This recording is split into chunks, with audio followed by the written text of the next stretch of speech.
کو نہ رہے گا منہ دکھانے کے قابل، دنیا کو نہ رہے گا منہ دکھانے کے قابل، کھانا تیرا ہم اس طرح خراب کریں گے۔ مظلوموں کے دفاع۔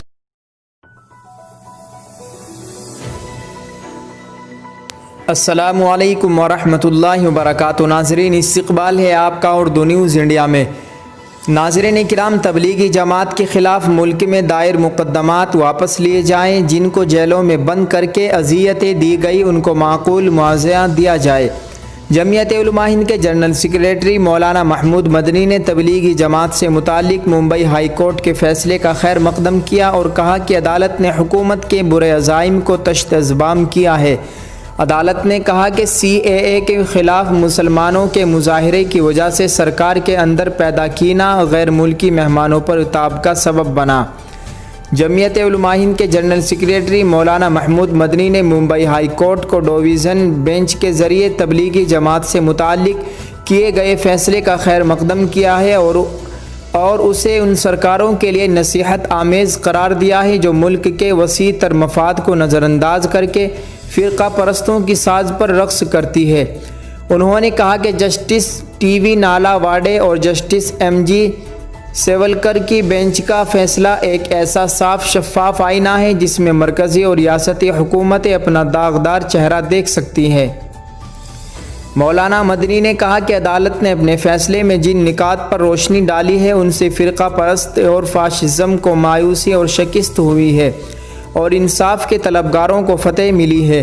یہ قابل اطمینان ہے کہ عدالت نے سرکار اور میڈیا کے کردار پر تفصیل سے روشنی ڈالتے ہوئے تبلیغی جماعت کے کارکنان پر لگائے گئے سارے الزامات کو خارج کر دیا ہے اور سرکار سے پوچھا ہے کہ کیا ہم نے مہمانوں سے اپنی عظیم و روایت اور وراثت کے مطابق سلوک کیا ہے۔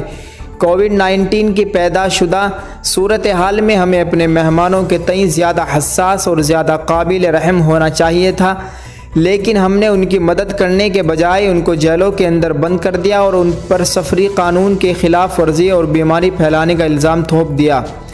عدالت نے یہ بھی کہا کہ ویزا ضوابط کا مطالعہ کرنے کے بعد یہ پتہ چلتا ہے کہ ویزے کی حالیہ تجدید شدہ دستی میونیل کے تحت بھی غیر ملکیوں کے لیے مذہبی مقامات کی زیارت اور مذہبی مباحثے میں حصہ لینے پر کوئی پابندی نہیں ہے۔ یہ بات غلط ہے کہ یہ غیر ملکی دوسرے مذہب کے لوگوں کو اسلام کی دعوت دینے کا کام کرتے ہیں۔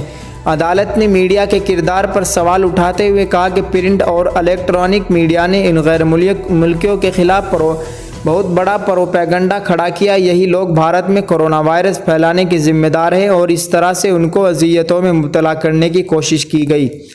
عدالت نے اپنے فیصلے میں سرکار کے ذریعے غیر ملکی مہمانوں پر کی گئی زیادتی کا پس منظر CAA ایکٹ کے خلاف مسلمانوں کے مظاہروں کی وجہ سے سرکار کے اندر پیدا شدہ کینہ کو بتایا ہے۔ عدالت نے مظاہروں پر روشنی ڈالتے ہوئے کہا کہ جنوری سے قبل ملک بھر میں دھرنے اور مظاہرے ہو رہے تھے جن میں زیادہ تر مسلمان مظاہرین تھے جو اس قانون کو اپنے خلاف عصیبت پر مبنی تصور کرتے ہیں۔ یہ کہا جا سکتا ہے کہ سرکار نے تبلیغی کارکنان کے خلاف جو قدم اٹھایا ہے وہ مسلمانوں کے دل میں خوف پیدا کرنے کے لیے کیا گیا ہے۔ یہ مسلمانوں کو وارننگ تھی کہ ان کے خلاف کسی بھی شکل میں کارروائی کی جا سکتی ہے، چاہے وہ سبب کسی بیرونی مسلم سے تعلق رکھنے کا ہی کیوں نہ ہو۔ اس لیے یہ کہا جا سکتا ہے کہ غیر ملکی مہمانوں کے خلاف کارروائی کرنے میں اس کینے کی بو نظر آتی ہے۔ ان تمام قوائف کا جائزہ لینے کے بعد عدالت اس نتیجے پر پہنچی ہے کہ حکومت نے سیاسی مجبوری کے تحت غیر ملکی مہمانوں کے خلاف کارروائی کی جسے میلائی کینہ بھر قرار دیا جا سکتا ہے۔ یہ بہت ہی مناسب وقت ہے کہ سرکار غیر ملکیوں کے خلاف کی گئی اپنی غلطیوں کی اصلاح کرے اور چند مثبت اقدام کے ذریعے نقصانات کی تلافی کرے۔ مولانا محمود مدنی صاحب نے کہا کہ فیصلے میں عدالت نے ان امور کے ذریعے نہ صرف سرکار کو جگانے کا کام کیا ہے بلکہ ملک کے وقار اور اس کے آئین، اس کی عظمت اور عظیم روایات کے تئیں اس کے غیر ذمہ دارانہ رویے پر اسے خبردار بھی کیا ہے۔ عدالت نے سرکار کو اپنی خامیوں کی اصلاح کی دعوت دی ہے جو خیر مقدم کے لائق ہے۔ اس کے پس منظر میں جمعیت علماء ہند مرکزی اور ریاستی سرکاروں سے مطالبہ کرتی ہے کہ تبلیغی جماعت کے خلاف ملک میں جہاں بھی مقدمہ دائر ہے وہ بلا تاخیر واپس لیا جائے اور جو لوگ جیلوں میں بند ہیں ان کو رہا کیا جائے۔ بالخصوص اتر پردیش کی سرکار کو نصیحت حاصل کرنے کی ضرورت ہے، جس کا رویہ انتہائی غلط اور انتقام پر مبنی ہے، انتقام پر مبنی رہا۔ آج بھی الہ آباد کے نینی جیل میں تبلیغی جماعت کے ارکان بند ہے۔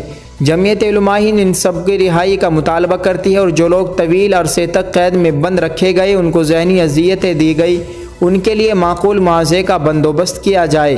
حضرت مولانا محمود مدنی صاحب نے کہا کہ جمعیت علماء ہند نے ہمیشہ ملک کے آئین کے تحفظ کی ذمہ داری کی ہے، اور وہ کسی بھی مظلوم پر ظلم ہوتے نہیں دیکھ سکتی۔ جب تبلیغی جماعت کا معاملہ سامنے آیا، تب سے آج تک جمعیت علماء سیاسی، سماجی اور قانونی ہر محاذ پر ان کی مدد کرتی رہے اور انشاءاللہ کرتی رہے گی۔ ناظرین کرام، آپ سے گزارش ہے کہ آپ اس ویڈیو کے متعلق کیا اپنے رائے کا اظہار کرتے ہیں، آپ کمنٹ باکس میں ضرور بتائیں، اور اس ویڈیو کو لائک اور شیئر ضرور کریں۔ جزاک اللہ۔ السلام علیکم ورحمۃ اللہ وبرکاتہ۔